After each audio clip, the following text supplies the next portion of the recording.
Mutton keema pav ಮಾಡೋದು ತೋರಿಸ್ಕೊಡ್ತೀನಿ ನೋಡಿ. ನಾನು ಇಲ್ಲಿ ಕೀಮಾ ತೊಗೊಂಡಿದ್ದೀನಿ, ಅರ್ಧ kg ಅಷ್ಟಿದೆ.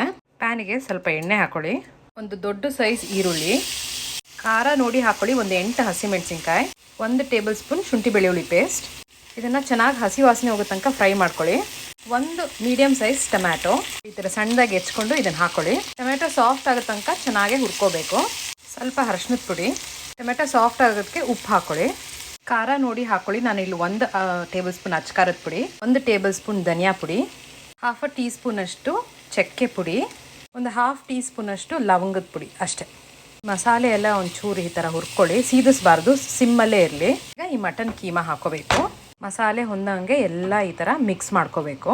1 ಕಪ್ಪಷ್ಟು ಫ್ರೋಝನ್ ಪೀಸ್ ತೊಗೊಂಡಿದ್ದೀನಿ, ಇದನ್ನು ಹಾಕ್ಕೊಳ್ಳಿ. ಉಪ್ಪನ್ನು ಅಡ್ಜಸ್ಟ್ ಮಾಡಬೇಕು. 1 ಕಪ್ ಅಷ್ಟಾಗೋಷ್ಟು ನೀರು ಹಾಕಬೇಕು. ಸ್ವಲ್ಪ ಕೊತ್ತಂಬರಿ ಸೊಪ್ಪು, ಸ್ವಲ್ಪ ಪುದೀನ.